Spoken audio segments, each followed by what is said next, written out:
Hi there, my name's Scott Shepard, and I'm an interpreter with California State Parks. And I'm lucky enough to be here today at beautiful Seacliff State Beach, where we just opened up to the general public this past weekend. We're really excited to be sharing with you today some safety tips that you can use when you're visiting our California State Parks and returning to your favorite places across the state of California. You know, these storms have had a drastic impact to our parks, from all the way down at the Southern California state beaches to the majestic redwoods of Northern California. And we're doing the best that we can to reopen these parks to the public, and hope that you'll do what you can to stay safe when visiting your favorite places throughout our state. So I'm lucky enough to be joined here today by one of our California State Park peace officers, Don Krauthamel, who's going to be helping us share some of the safety tips that you can take on when visiting our California State Parks. Hi, how's it going? Good. How are you, Don? Doing well. How are you? I'm doing great, man. Great to see you. Good to see you. So what are some of the ways that we can prepare for a visit to a California State Park that's been impacted by one of these recent storms? So preparation starts at home. So what I would suggest is checking out our website. We'll put the link in the description and the comments, and check to make sure that the park is open or what closures the park has. And then you can also contact the park or the kiosk and find out the status of open areas or closed areas. Make sure when you're coming to the park, you're bringing appropriate gear, clothing, snacks, and other amenities that might not be available or not what you're used to, because maybe those stations or items aren't available due to park damage.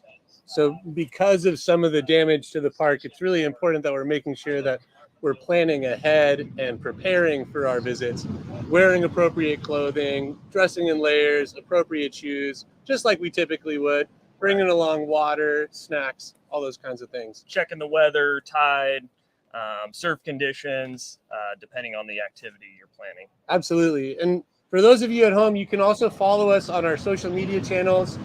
Here at Seacliff State Beach, you can follow us on Instagram and Facebook at Seacliff SB or Seacliff State Beach. You can also follow us on our California State Park channels to stay up to date on all things that are happening statewide with California State Parks. So, Don, can you tell me a little bit about some of the impacts that we've experienced here at Seacliff State Beach in particular?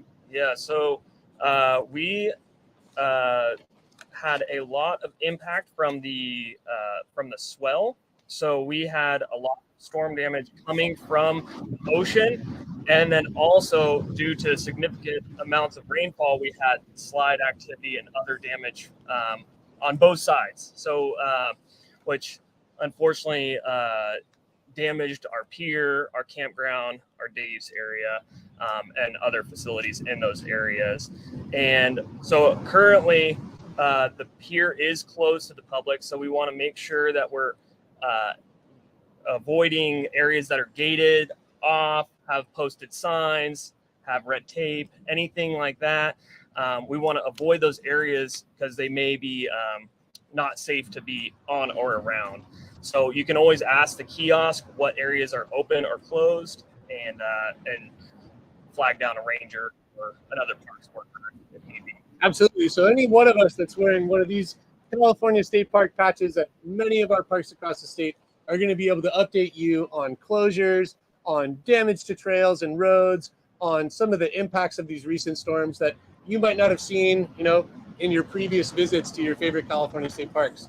And while many of our parks are reopening to the public, a lot of them are still experiencing closures in certain areas throughout the park.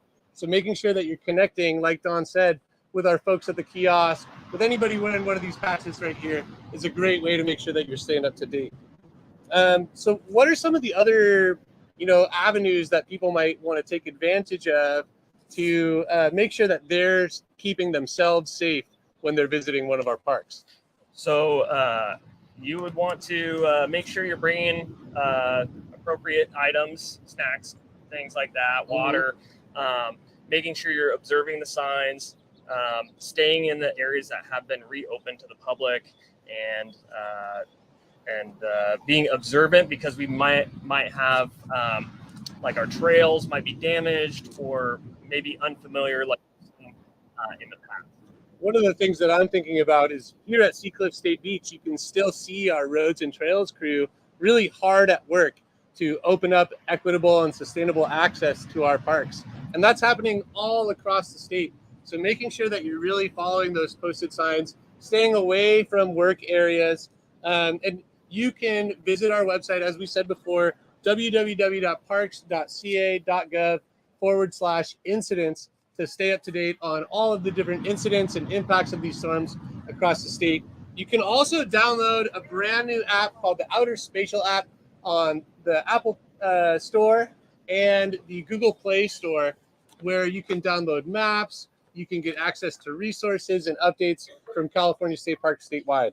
So thanks so much, Don, for sharing some of your information on that. What if I'm an ocean goer? What if I want to go out into the surf today and catch a couple waves or go out on my boat? What kind of things can I do to keep myself safe? So first and foremost, you want to keep yourself informed of what the swell conditions are, what the tide's doing, and making sure that we stay within the bounds of our comfort level or our experience level before entering the ocean. Also observing any riptides to avoid those areas, and swimming next to a lifeguard if you do decide to enter the water. But especially in the winter time, there's big swell. We actually just had a water rescue today. So knowing your limitations is very important.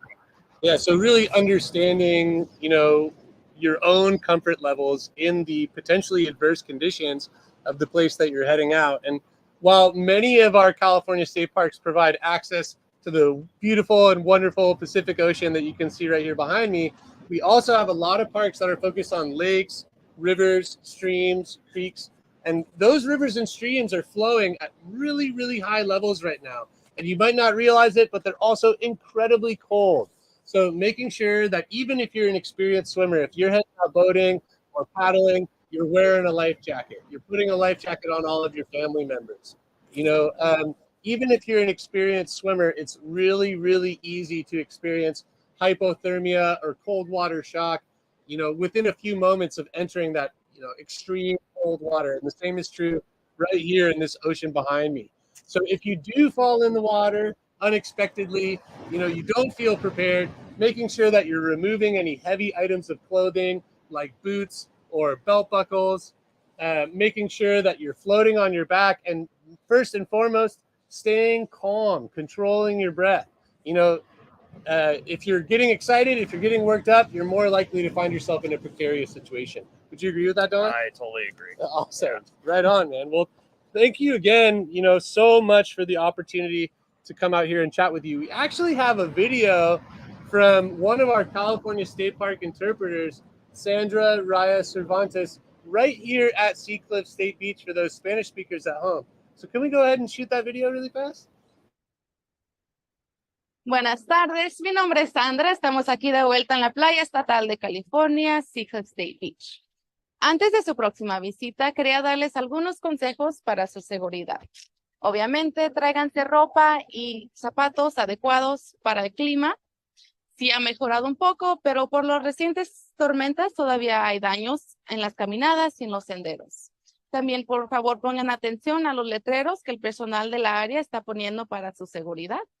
Si vienen a visitar, recuerden que aquí está el centro de visitantes para que nos vengan a saludar, nos pregunten las preguntas que usted quiera y aprendan más sobre la playa estatal. Les damos gracias por toda su paciencia, por todos sus comentarios y preguntas en nuestras redes sociales y los veremos pronto.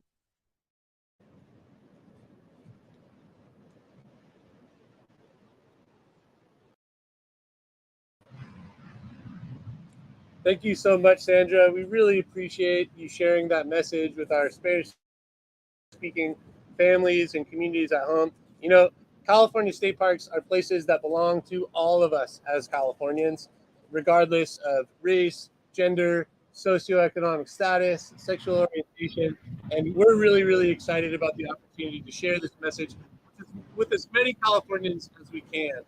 One of the things that I forgot to mention as we were talking about boating was that the California Department of Boating and Waterways has a variety of life jacket loaner stations all across the state of California.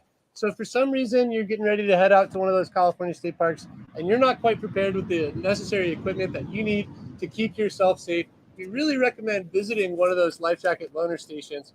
If you're down by the coast and you're of age, make sure that you're joining those junior lifeguard programs. Make sure that you're preparing yourself for a whole lifetime of enjoyment out in our public waterways and California state parks. So again, Don, thank you so much for coming out here today. Anything else you want to share with those folks at home? Thank you for having me, and we look forward to seeing you. Awesome. Thank you so much. Oh, thank you. So before I let you guys go, there's a couple more things that I wanted to share. Seacliff State Beach is a really, really unique and iconic location here in Santa Cruz County. And folks have been providing an outpouring of support, asking all kinds of different questions, about how we might recover from the impacts of this storm. And one of the things that we want to let you folks know is that we're really thinking critically, not just about the decisions that we're making today, but the decisions that we're making for the future to ensure that we're providing sustainable and equitable access for all visitors to, one of your favorite places here in the state of California. One of the ways that we're doing that is assessing the damage in an ongoing fashion, making sure that we're aware of what it's going to take to try and recover, considering the impacts of sea level rise and climate change as we look out into the future. So we'll be sure to keep you posted. And one of the ways that you can stay up to date on all things happening, not just here in the Santa Cruz district of California State Parks, but California State Parks at large, is by subscribing to our YouTube channel.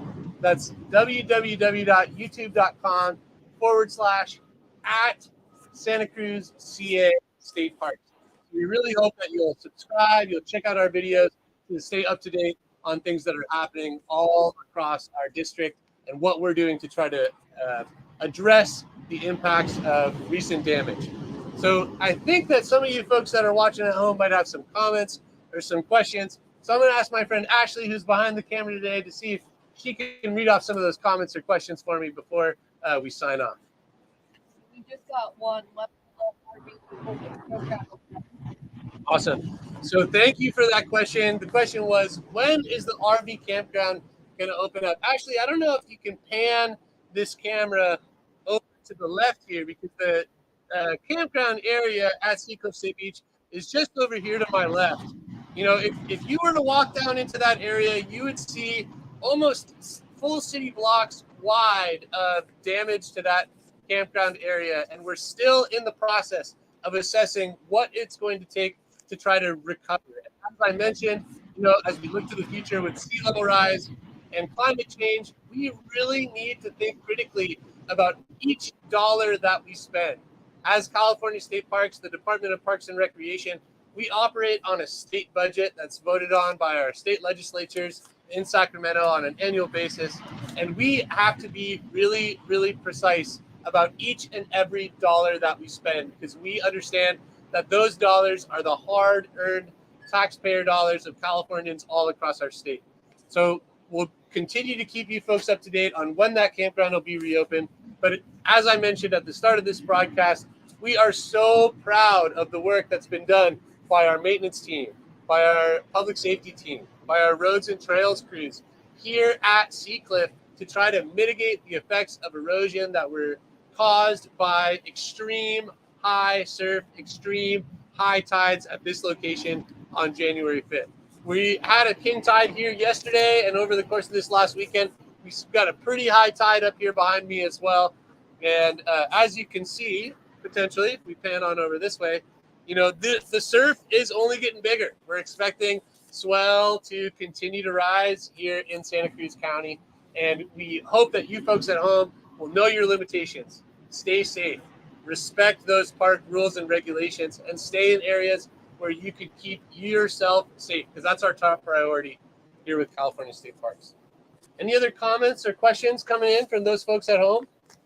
How do we remove the lumber from the beach? That's another really great question. The question was, how are we going about removing the lumber or the driftwood from the beach?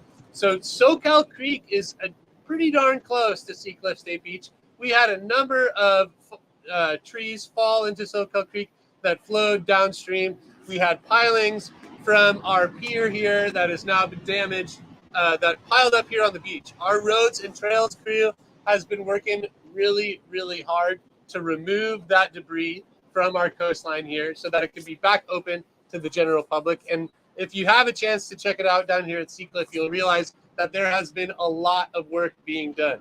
Now, some folks at home and on social media have been asking, hey, can I get a hold of some of those pilings? It looks like it'd be pretty great building material. Like, how can I take advantage of some of that?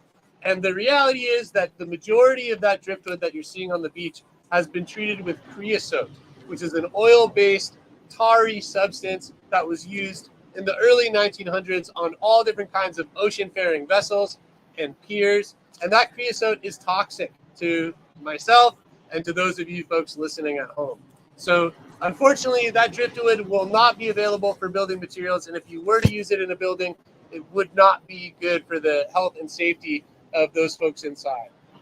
So we will be having and hosting recovery efforts at California State Parks here in the Santa Cruz District, and I imagine all across the California coastline. So I'd encourage all of you folks listening at home to find a local beach cleanup, get involved, take community action, because we need everyone's support to really recover from the impacts of these storms.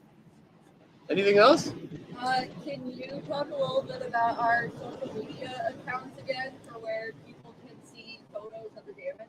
Sure, absolutely. So we have a variety of different social media accounts here in the Santa Cruz District.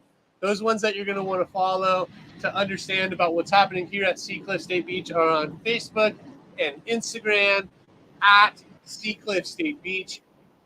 We are regularly updating those pages to keep you folks updated, as I said, on all the different things that we're doing to try to recover from the impacts of these recent storms.